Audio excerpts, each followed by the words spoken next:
weekend.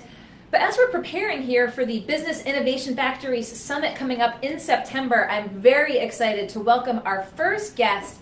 Now, this is Go Local and BIF's partnership for the BIF 17 Summit Storyteller Series. We're going to have the opportunity to talk with a number of folks who are going to be presenting at the BIF Summit, one of the best business summits in the world, this September. I'm very excited to welcome Alan Weber, one of the co-founders of Fast Company, you know the magazine, is here with us via Skype from New Mexico. Alan, thanks for joining us.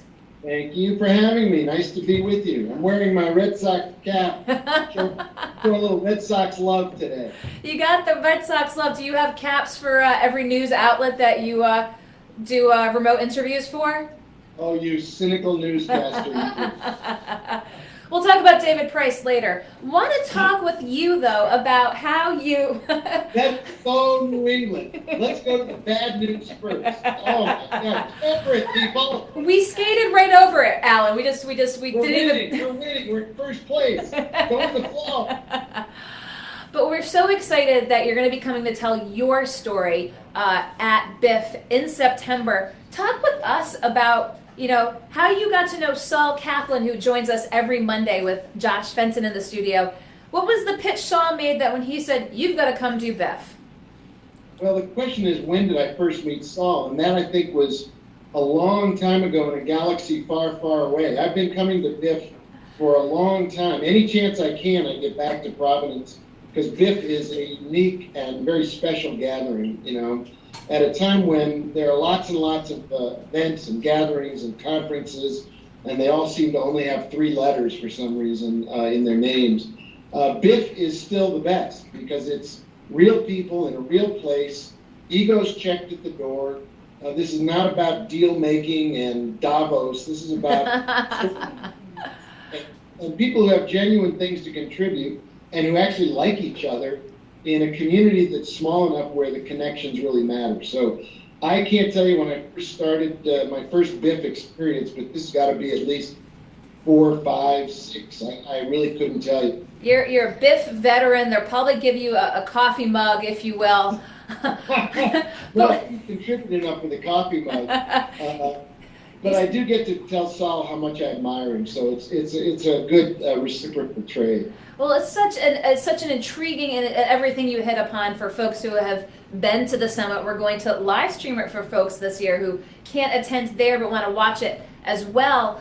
As you said, so unique and such an environment in which people really can share their stories. And coming from the media world, founding Fast Company, how important is it for business leaders especially who are trying to innovate to sort of be in that world where they hear other stories or they share their stories? How important is the sort of storytelling process? I think it's fun, it's inspiring, it's instructive, and it's also gives you permission to try things. And it's not just what happens on the stage, of course. I mean, the stage part is special, and you get to meet remarkable people who have done and are still doing really fascinating things in the world.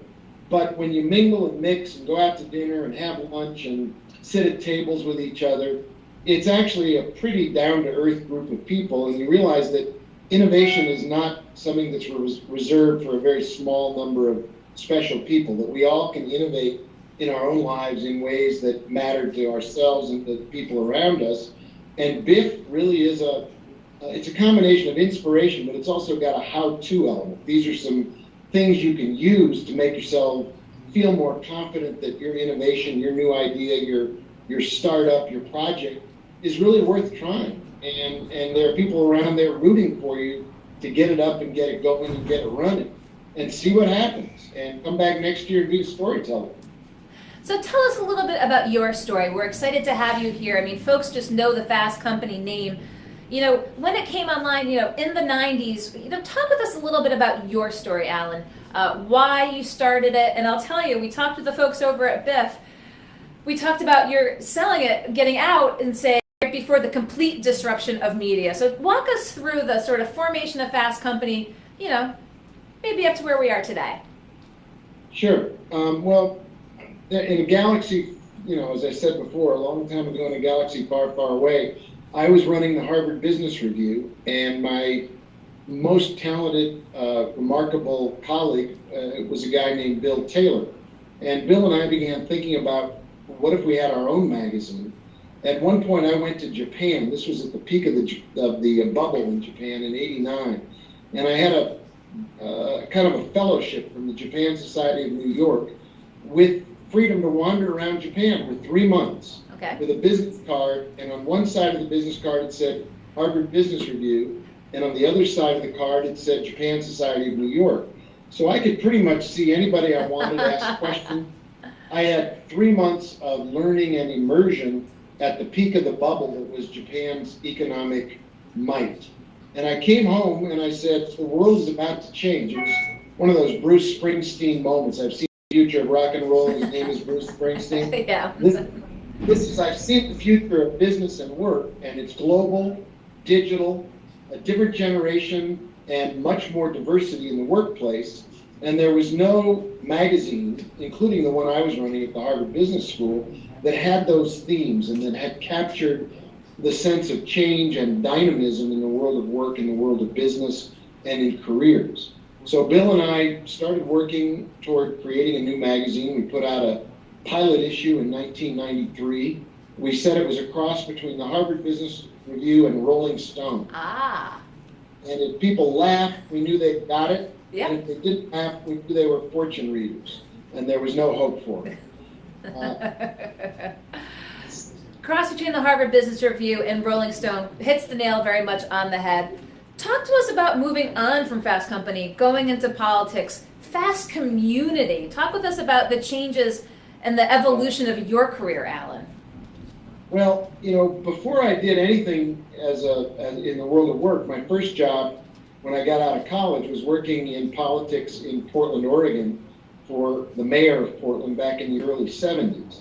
And I had a front row seat in watching a community that was really stagnant and being left behind suddenly transform itself into a dynamic and very forward-looking city as it is today. Mm. I gradually drifted away from politics, went into magazining and journalism and entrepreneurship.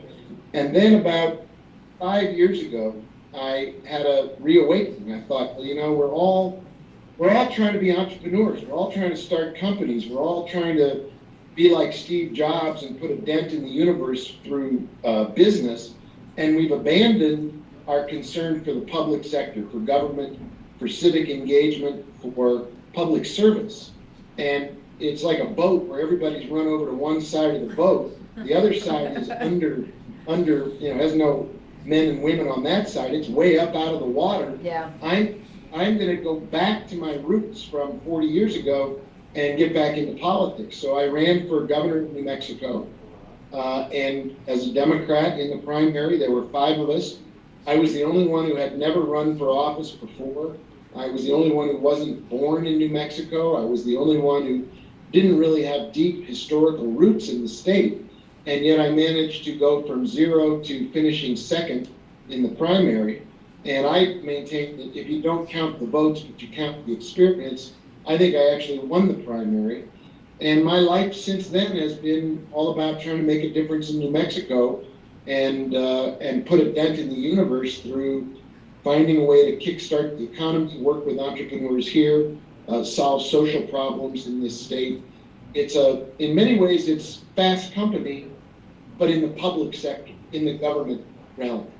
And when you see where we are in the country today with the kind of leadership we've got, elected leadership, I kind of feel like I got the memo a few years before other people and saw the handwriting on the wall. I just didn't happen to get elected.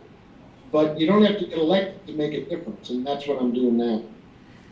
So moving on from Fast Company into politics, let's talk a little bit, back when Fast Company was launched, you guys had the company of friends. You sort of were at the cutting edge of social networking before people even knew what the term social networking was. Do you think that you consider yourself really at the forefront, sort of even before Facebook was Facebook? Well, as I like to say, if you look at the cover of our first issue, It says, work is personal, computing is social, knowledge is power, break the rules. If I'd read that a little more carefully, I could have been Mark Zuckerberg. But you saw it coming. I didn't position myself in the right place to be a billionaire. But there's no doubt that what Fast Company saw early on was a redefinition of the question, who is us? And is us only the people who work inside a company? Could us be people who share values? We always said Fast Company wasn't a demographic magazine, it was a psychographic magazine. It was for people who shared a point of view and a sensibility. And I think that's true in politics today.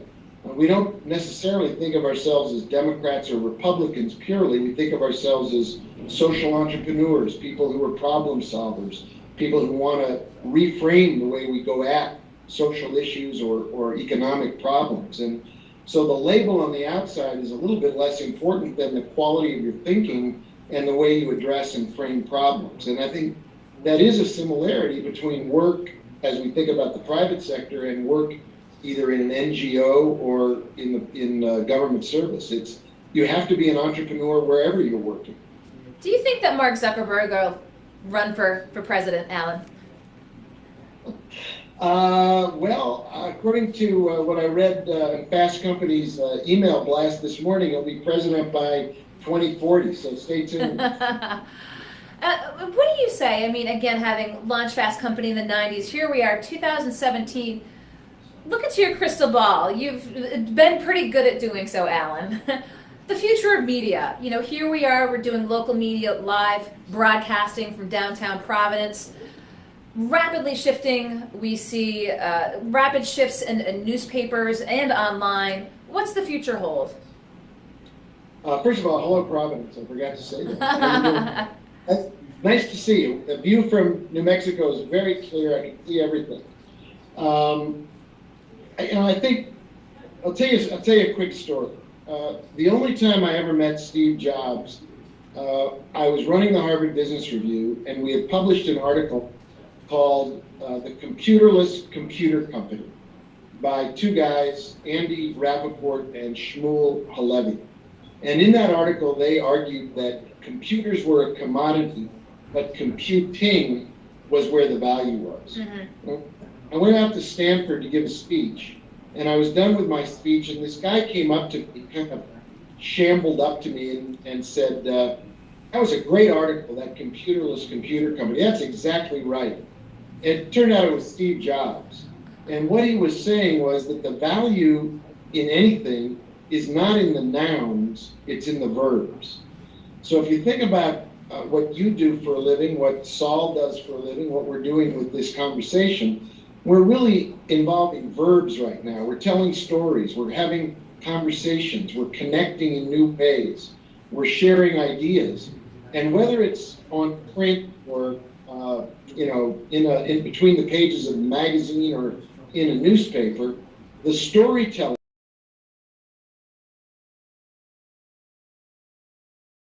People need that, they love it.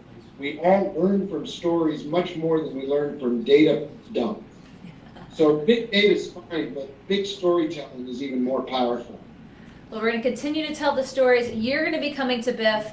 We're streaming live right now, but we'll be clipping this after so folks can get more information. You're the kickoff, Alan, of our BIF the BIF Summit Storyteller Series, getting folks who are presenting to give a little preview, to give folks a little taste of what it's like to be at BIF. But we're going to be there in September, hopefully wet the whistle of folks to want to come and check it out as well. We appreciate your taking the time, again, to Skype in, give us a little taste for what we might hear from you in September. Anything else you want to hit on besides the Red Sox? Come on out to New Mexico, you guys. You know, a lot of people think when I moved from Boston to Santa Fe, my insurance agent said, "Oh, New Mexico is we're going to have to convert your insurance into pesos." So I gotta do a little education work here. New Mexico, it's not new and it's not Mexico. So come on out and visit. We'd love to get some East Coast intelligentsia out here and some of the hardworking folks from Providence come see us. We speak English, and we'd love to have you all out here. Well, we might just take you up on that, Alan. That's the great thing. You know, we can do Go Local from anywhere. We actually had just flown direct from TF Green here to Dublin. We're joking about Go Local Dublin. Might be Go Local New Mexico next. Alan Weber, thank you so much for Skyping in. We look forward to seeing you in September. Hey, thanks for the visit. I love it. Okay, Alan Weber, thank you very much.